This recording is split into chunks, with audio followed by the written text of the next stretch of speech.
Are you new to auto body and want to learn more about wet sanding and block sanding? Stay tuned.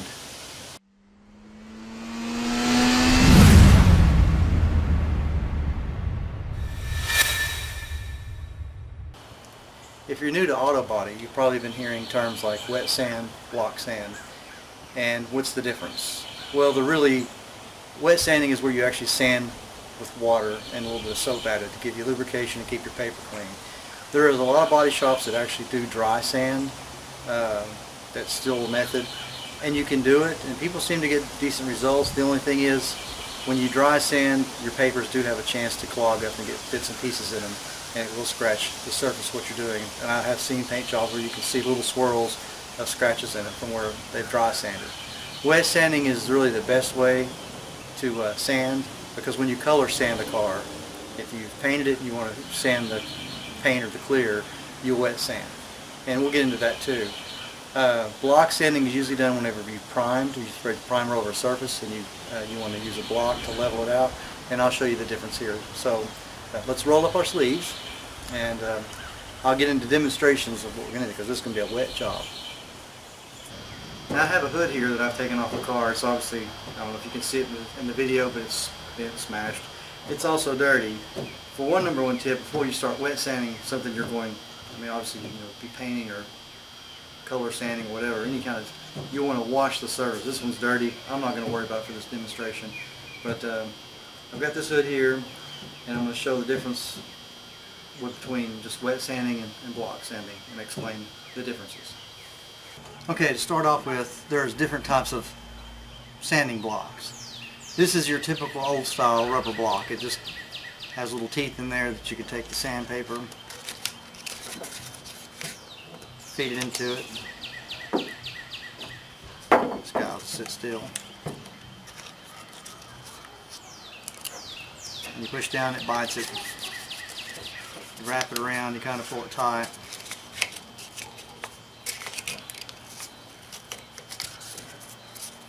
And it's held on the block. And that's one style. And that's if you want to do, like on this hood, this would be good. If this hood was in primer, you'd want to use this block. Now, that's if the hood surface is plenty flat, and I'll get into that. If this hood was really bowed and curved, this might not be the best idea, because basically you're going to hard flat edge riding on a not really completely flat on the surface. It's always going to be constantly up on an edge like that. So you have to be very careful how you're going to sand on a really super curved edge. This is bowed, but it's flat enough that this block can fit on it. In that case, if this was really extremely bowed, I would use, to do block sanding, to cut the surface level, I'd use this little squeegee block. As you can see, it stays dirty from sanding all the time. And usually with it, I'll take the paper like that. Now, you can't put your fingers on the paper like that. That'll put your fingertip marks in it. Actually, let's see if it'll, you can see that. I'll zoom in on it. Now, as you see here, that's where my fingertips were on the paper itself, and I just moved it across the hood, and see the two scratches. If you use your fingertips on paper, or your hand at all without a block, this is what you're going to get. You're going to get grooves and sand marks like this in whatever you're sanding. So you don't want to use your bare hands. That's why you use a block to keep a flat, level surface. But it's also why you want to be careful about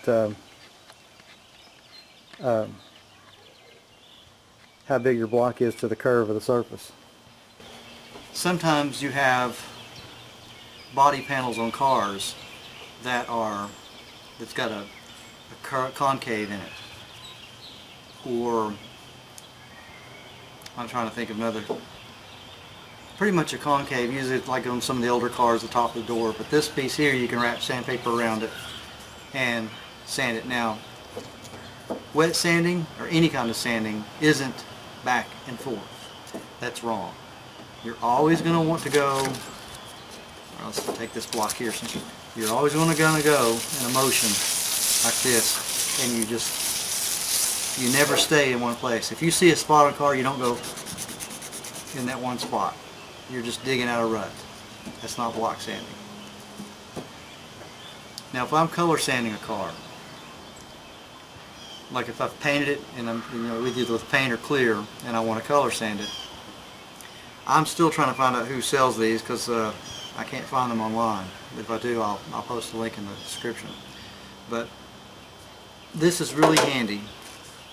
It's got holes in it to kind of relieve to make it let it curve, but this allows you to be on any kind of curved surface because you can control the curvature and stuff. You see how I'm holding the tips? I kind of keep my hand like that. Just kind of keep inside finger on the top edge and inside this the pinky finger, and just like that. And then make another block, and this is more common to find now. And you can use either side. If you're color sanding, you use a block this big if you want to, like cover a lot more area. And this curve kind of helps makes the block a little flexible. I have found that it seems like you get less dirt and less, little what you call grit dirt that'll get trapped between your paper and your surface you're sanding. If you hear any kind of noise that doesn't sound right, because sanding you can tell, you can hear a sanding noise that makes a specific sound, but then all of a sudden if you hear any kind of like a hard cut, or if you feel it, and you will feel it in your hand, then you need to stop and clean your surface. And usually that's what these squeegees are for. If you're wet sanding, let's say if I wet sand this whole area and I want to see what I've done, I just take the squeegee and come back and forth. Now there are people that, I use this whenever I'm doing the work in the body filler. I will dry sand, I won't wet sand the body filler and stuff. But you can use this type of block. And these will work with wet sanding, and I've seen people do it. I usually, I've got a block like this that's a lot longer, and that's usually what I use if I want to cover a large area, trying to make it more flat. But a lot of people dry sand with these, but I wouldn't use this type of thing for wet sanding. One, it's made out of metal.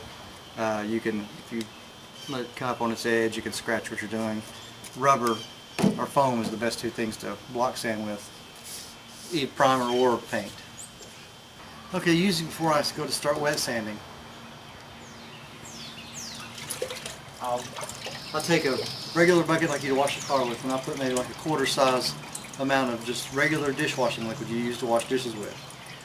You don't have to put a whole lot, and you really don't want to soak it up and make it really foamy.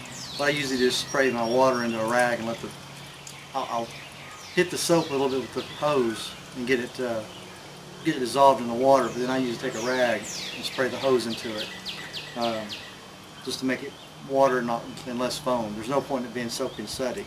But the soap causes a lubrication and helps the sandpaper slide a lot easier. So what you do, I take my rag and I'll wipe the area down I'm gonna sand.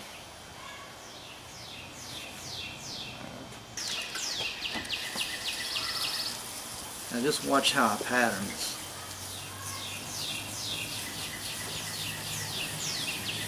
I turn the edge of my block to that edge. That way it comes up. Usually if you ride like that and it has a slight dip, then you're going to override the dip. But if you take the block and come up to it, to the edge, it'll slide up to the edge and it won't leave any extra cut growth. Because you don't realize, but if you're not sanding properly even with the mild sandpaper, you're going to get a lot of cuts in there that could show up in a paint job. Notice how that I'm block sanding. Circular motions.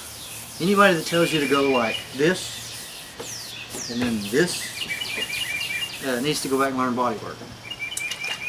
That's not the right way to do it. If you've ever been to a factory that makes plexiglass, clear plexiglass, all it is plastic. And this is what they do. If it's large pieces, you have shops that actually use hand sandpaper and they sand it to a fine finish and then they polish it out. And that's what the hell they're taught. They're taught to do it in circular motions. When you color sand to buff, you do it in circular motions just like this. Notice how I'm not staying in one place, but I'm still covering a certain area. And I'll work areas and then move to the next. Just like this though. This way I'm cutting it all down level.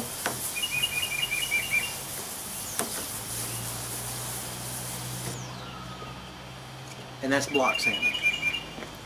And here's what I'm talking about, the squeegee. Now I want to see what I did as far as sanding. Take a squeegee.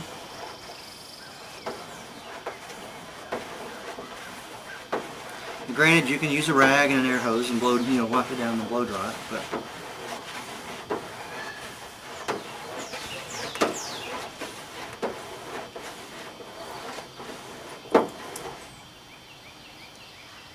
and it's already drying because I squeegeed it off. Now if you'll look, you're going to see what we've been doing with block sanding.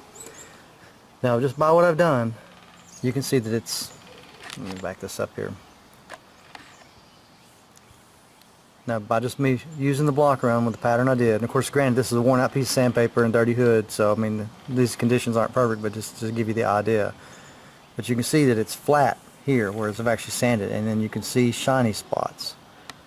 That is lows, which tells me I wouldn't, if I want to make this completely true waveless flat, that I would need to do this a few more times until all of it looks flat. And if it's not, then that means you've got a low there. It needs to be primered or filled depending on what, how bad the dent is.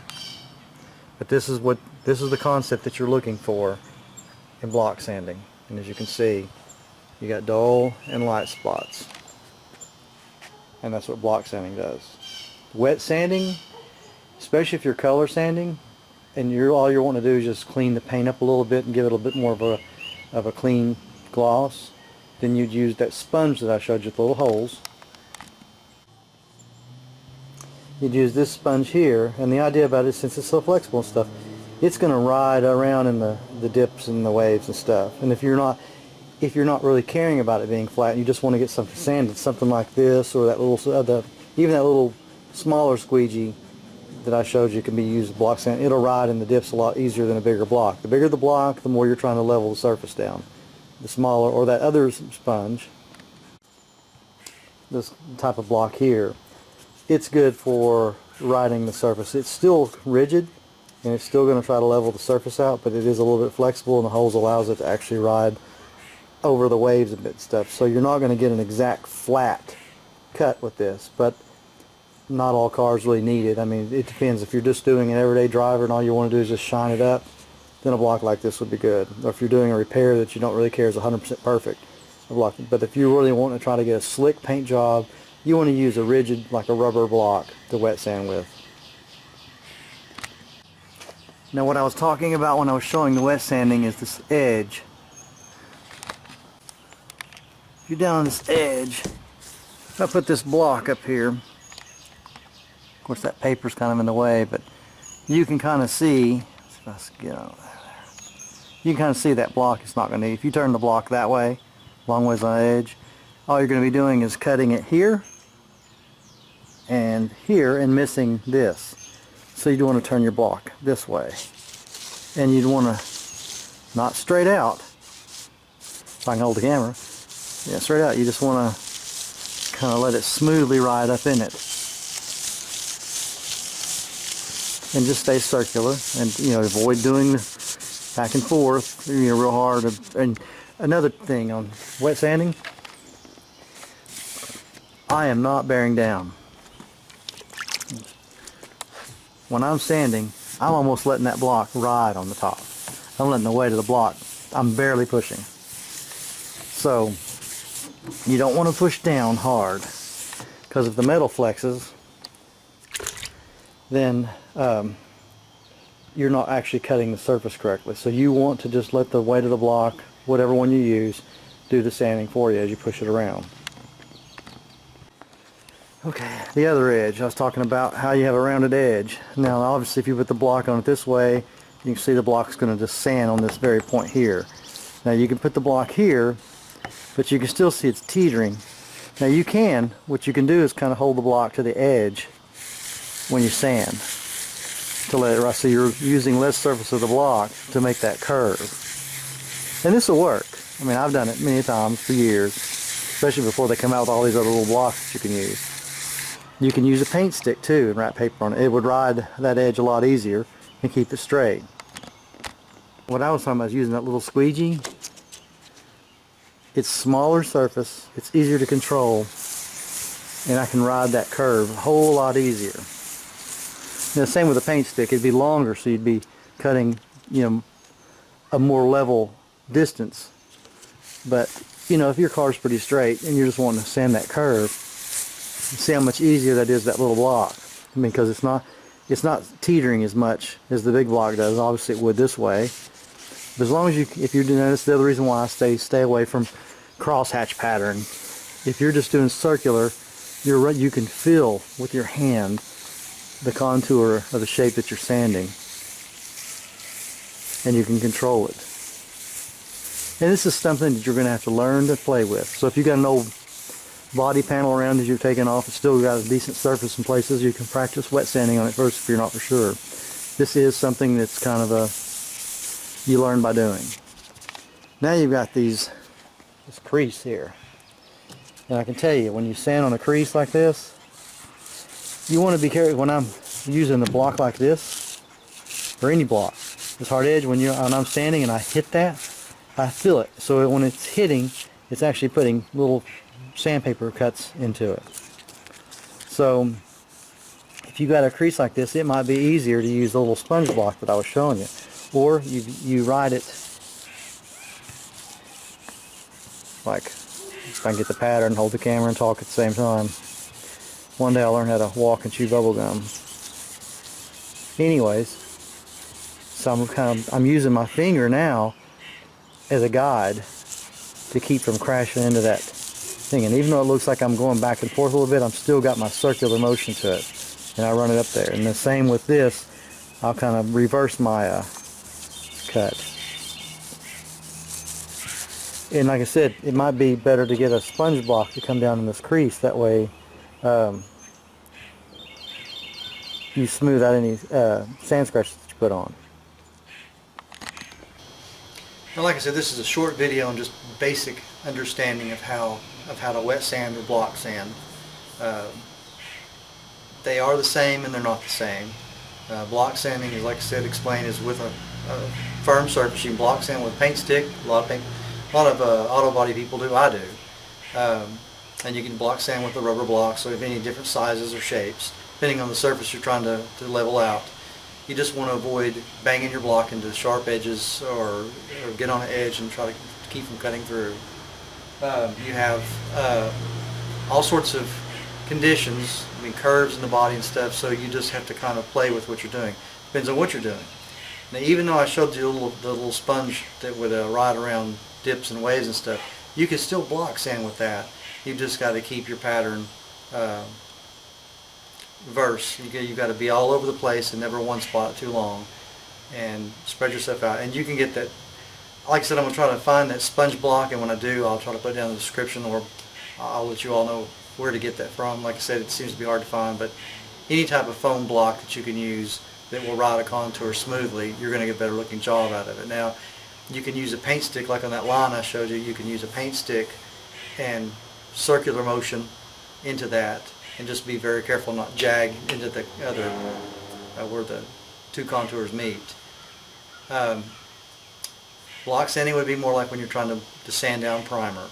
Now, you can block sand paint if you want to, let's say you did a paint job and your orange peel is really heavy, and the orange peel is the texture like looking at the skin on an orange peel skin, or like a refrigerator. Painted refrigerators have a lot of really heavy orange peel, and orange peel is not a bad thing if it's an everyday driver, as long as it's not so peeled that it dulls the paint down. But if it does have an orange peel texture to it, it's actually more durable against rock chips and things off the road, scratches and things like that. Plus, if you run across some brush that scratches your paint, orange peel is easier to sand and buff that out, because you've got a rough texture that you can sand down a little bit and get rid of that scratch. When you've got a car that's completely slick surface and smooth, chips usually take off paint, and scratches are harder to get out because they're deeper into it. I will tell you that. Of course, everybody wants a real slick paint job, but if you want to go with a slick paint job, well, you could use a lot of people use 600 and 800 grit to take the clear down, and you can do that, and you may have to if you put the paint on really rough. But most of my paint jobs, the orange peels if I do have orange peel, it's medium to mild, and I can use 1000 grit, and I'll use the little squeegee usually to block sand down with, or that bigger block that's got the blue.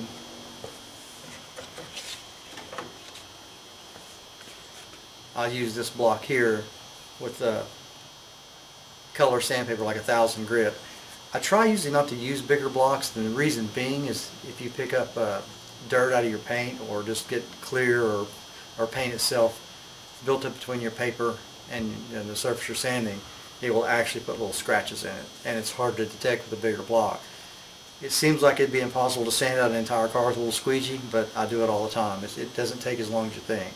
But I'll usually hit it with 1000 grit and knock down the orange peel just a little bit and nib out any dirt that's in it. Then I'll go with 1500 grit and use it with a little foam block at that point, and go over everything till where it looks like, at least when I'm squeegeing it, the orange peel looks like it's pretty much about gone. Then I'll go with 2000 grit, and even though it looks like it's gone, there's still orange peel. You're just kind of smoothing out the orange peel surface. And then I'll usually hit it with 3000, and then I use a 3M buffing compound. Actually, it's a kit now. It's 1, 2, and 3. It's all in the perfected stuff, and it's what I've been using for years, and it gives you the best finish you're going to get. But there's many compounds out there. 3M just happens to be my favorite. Evercoat actually makes some now that's pretty decent. But that's pretty much the difference between block sanding and wet sanding. Block sanding is usually used when you primer and you want to level the surface out, or if you've got paint that's just, you can actually take a paint job, if there's enough paint on the car, and block it and make it look more level and a little less wavy. But then if you're just wet sanding, like paint, if you just want to wet sand paint, or just wet sand a surface just to get it scuffed up in order to paint it, you don't have to necessarily use a block to do that with. I'm hoping that helps you. If not, I'll leave the contact to myself and to my website. You can contact me. I'll leave it down in the description. If you find this video helpful, be sure to like it and subscribe. And I'm always coming up with something else to do a video about, or send me your input on it. Either comment down in the comments, or contact me through my website and tell me what you'd like to see, or if you have more questions, and I'll possibly do another video. Hope that helps you.